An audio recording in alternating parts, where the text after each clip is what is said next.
خوتي غداتي صباح عليكم. بونجور تو الموند، اهلا وسهلا، مرحبا بكم يا جماعه الخير. واش راكم؟ جيسبر كو فوز allez bien. Encore un coup de gueule, voilà. Encore un coup de gueule. Je voulais partager avec vous un coup de gueule parce que malheureusement, la visite d'Emmanuel Macron en Algérie, cette visite importante, cette visite de réconciliation après une crise politique qui a duré pratiquement 2 ans, une crise diplomatique, beaucoup de tensions et de malentendus. On espérait une véritable réconciliation, on espérait que l'Algérie allait pouvoir tirer bénéfice de cette visite et d'un nouveau partenariat qui m'a Emmanuel Macron lors d'un discours prononcé à la Villa des Oliviers, la résidence de l'ambassadeur de France à Alger. Il parlait d'un partenariat renouvelé, de nouvelles relations bilatérales, ou d'une relance des relations bilatérales, un partenariat axé sur la jeunesse. Mais je n'ai rien de nouveau. Le partenariat, tout ce qu'on a vu malheureusement, c'est que l'Algérie conforte, ou la France conforte l'image que l'Algérie est une caserne, que pour la France et les grandes puissances de ce monde, l'Algérie n'est qu'une caserne, n'est qu'un assemblage de services de sécurité, n'est n'est qu'un regroupement d'officiers et de généraux. Et quand on parle de l'Algérie, on parle uniquement de la coopération sécuritaire. La preuve, l'image la plus parlante, on va la diffuser d'ailleurs à la une de cette vidéo, vous allez la voir, je pense que vous l'avez déjà vue, elle a été diffusée par le service presse de l'Elysée.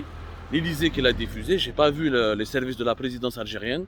Ce n'est pas le service presse de la présidence algérienne ou la direction de la communication du palais présidentiel d'El-Mouradia qui a diffusé cette image. On voit une réunion de haute sécurité qui regroupe l'ensemble des dirigeants militaires et des services de sécurité les plus importants du pays. Il y avait Saïd Chengriha, le patron de l'institution militaire, le chef d'état-major de l'armée algérienne. Il y avait, comment il s'appelle, plusieurs hauts responsables.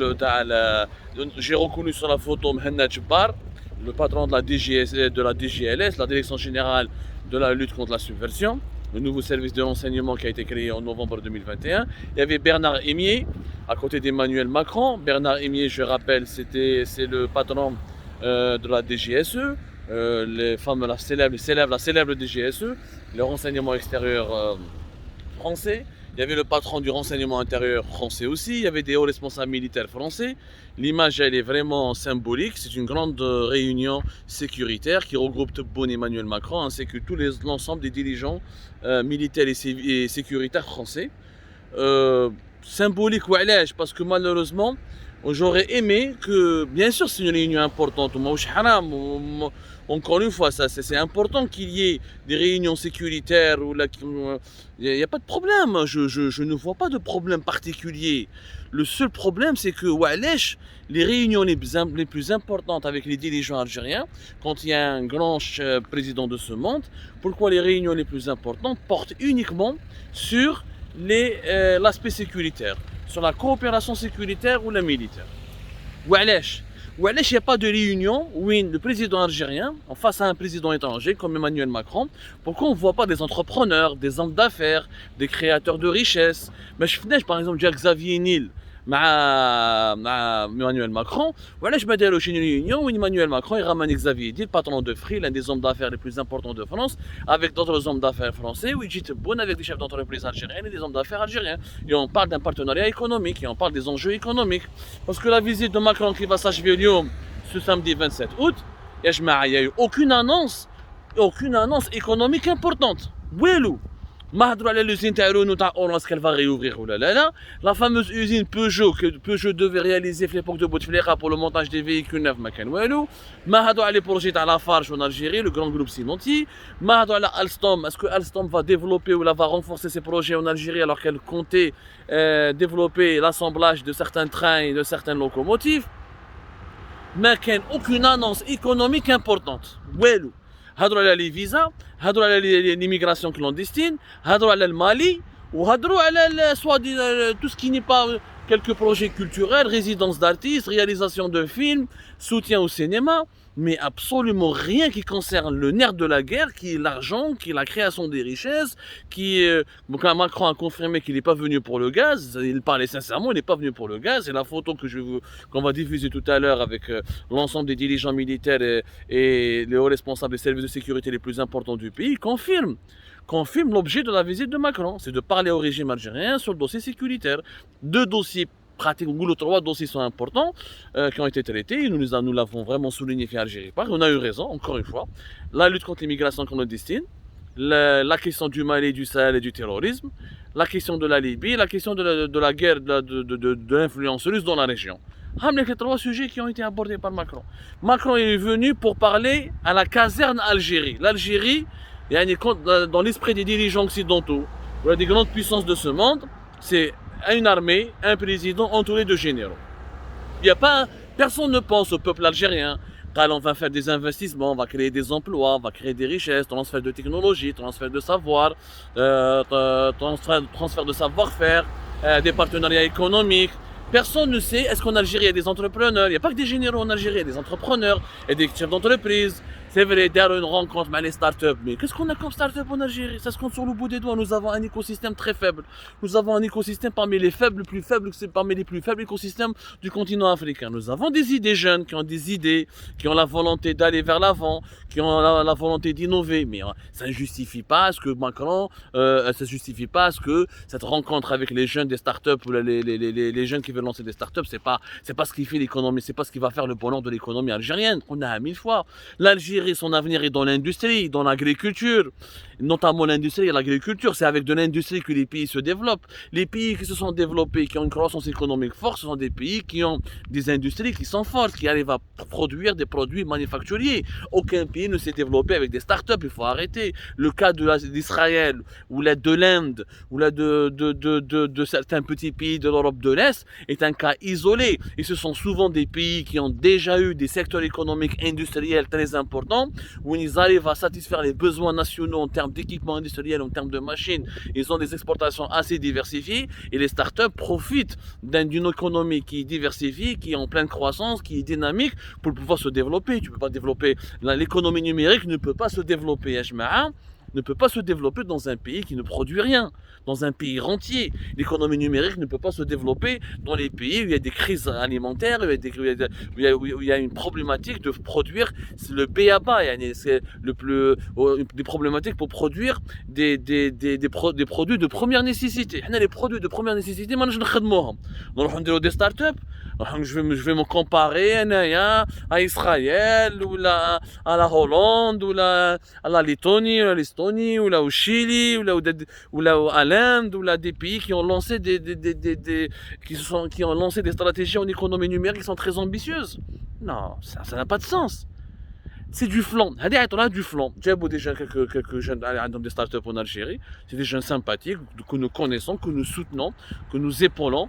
Alors, on m'a dit que chef vous dit Disco Maghreb, داروا شويه في وهران un bain de foule, etc. au Disco Maghreb, ou la photo ma Hasni, etc.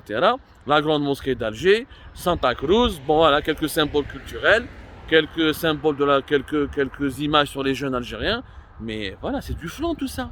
C'est pas ça les relations stratégiques entre l'État. La relation stratégique, c'est que les Français investissent plus au Maroc qu'en Algérie. Là, au Maroc, encore une fois, le stock des investissements directs étrangers français sont pratiquement de 20 milliards de dollars. Et en Algérie, ils sont à peine de 2,5 ou 2,6 milliards de dollars. C'est la question. Où sont les usines? Où sont les grandes unités industrielles? Où sont les grands investissements dans le domaine du tourisme, dans le domaine des universités, dans le domaine de l'industrie? Où en Algérie, on n'arrive pas à créer des zones économiques où des entreprises françaises créent des emplois, développent des projets à valeur ajoutée, ou arrivent à faire de l'industrie pour pouvoir ensuite exporter leurs produits depuis l'Algérie vers le reste des pays méditerranéens ou vers les pays de l'Afrique subsaharienne. C'est ça l'idée, c'est ça une relation stratégique. Qui نشوف هنايا France qu'elle a comme usine, les grandes entreprises françaises, qu'est-ce qu'elles ont comme usine au Maroc? Je te dis que le Maroc et la France, ils ont une relation stratégique. Quand je vois comment elles comptent investir en Égypte, ou là, comment elles comptent investir en Arabie Saoudite, ou là, comment les entreprises françaises essayent d'investir dans les autres pays de l'Union Européenne, qui mettent la Pologne, la République tchèque, etc. Oui, je te dis, il y a des relations économiques stratégiques. Mais il y a un chef d'État étranger pour prendre une photo avec la Cheb Hasni, la cassette de Cheb Hasni, ou quelques annonces de cinéma, et rencontrer quelques 3 ou 4 bonhommes qui veulent lancer des startups et à la fin se concentrer uniquement sur l'aspect militaire et sécuritaire. J'appelle pas ça une relation stratégique, j'appelle ça une relation d'opportuniste.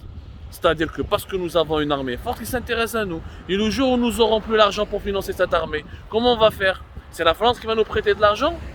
Les années 90, lorsqu'on était endetté, et quand la France nous donnait pratiquement 4 milliards de francs pour que l'Algérie ne sombre pas dans le giron de l'islamisme, je vois حاجة حوس علينا وجاو تصوروا معانا وعلاش à l'époque François Mitterrand ou Jacques Chirac ou les présidents français ما كانوش يجوا للجزائر يحوسوا على ديسكو مغرب ويعطوا على les start-up. À l'époque, il n'y avait rien. Il faut que nous, on soit pragmatiques, Yanes.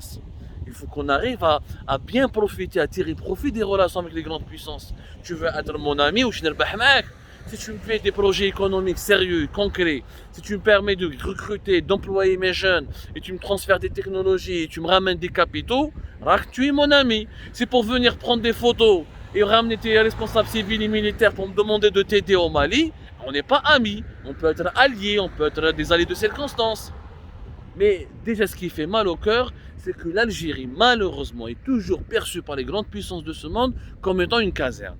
C'est-à-dire qu'ils oublient les grandes puissances, ont du mal à comprendre que dans notre pays, il y a un peuple, il y a une jeunesse, il y a une population qui a besoin d'emploi, qui a besoin de Malabalichana, qui a besoin d'apprendre, d'être éduqué, qui a besoin de voyager, qui a besoin de s'épanouir.